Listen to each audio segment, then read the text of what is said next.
Okay, hello. Today we are with the Dr. Miguel Forel. He's an specialist in English education. Hello, Dr. Miguel. Hello, Dr. Quiñones. Hello. And as Mr. Miguel said, I am Alejandro Quiñones, also an expert in this topic. The topic of today is mm, Between Books and Barriers, the challenge of learning English in Colombia. After reviewing several studies and articles with Mr. Miguel, articles such as challenge in English teaching and learning in Colombia, it is evident that English proficiency levels in Colombia are low, especially in reading comprehension. So, Mr. Miguel, do you think this situation is due to issues in teaching, teacher training, um, limited class hours, or traditional methodologies? Yes, all the factors that you describe affect the English teaching and learning in Colombia. But the first thing is how important is learning English in today's context. A few years ago, people started to see English as a global language, whereas in our parents' time it had been perceived only as an useful knowledge.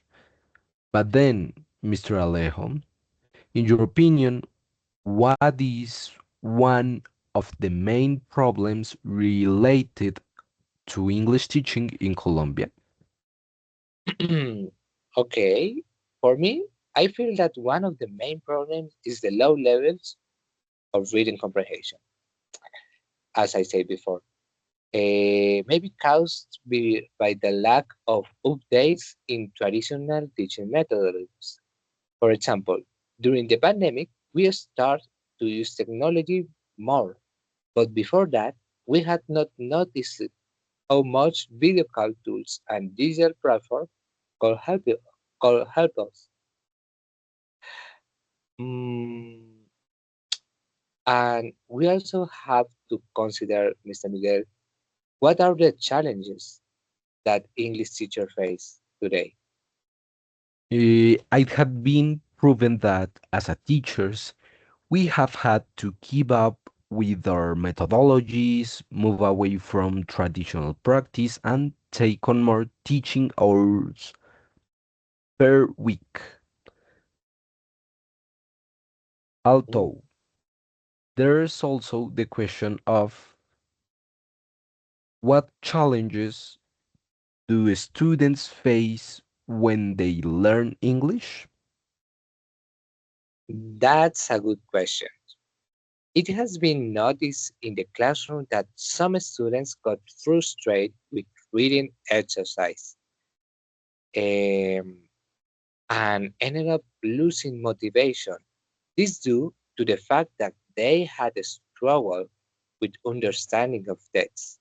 That's why we have come out with and carry out effective strategies.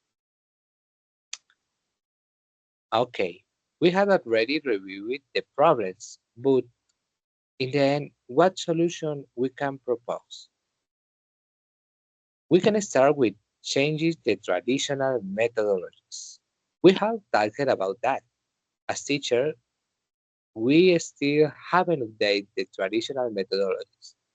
For this reason, it is important to keep using technology to come up with better methods, such as reading exercise supported by AI. Interesting. Another important point is to promote the critical thinking. We have highlighted the importance of English as a global language. For this reason, we have to promote the students' critical thinking so that they can see the English as an opportunity to boost their careers. Also, we have to encourage the investigation in our work. Did you remember that we had mentioned the challenges for the teachers? I would like to highlight that we have to keep up with our classes, strategies, and we are colleges to do more research about how to improve them. Hmm, you have reason. And to finish, we can create, I think also it's important to create an English reading culture among the students. If I remember correctly, we already had spoken before about methods that we could use. One of them is to improve reading culture in English and so help the students that have difficulties in the reading comprehension of text. And that's it. Thank you very much, Mr. Miguel. Thank you, Mr. Alejo, and thank you for here, people.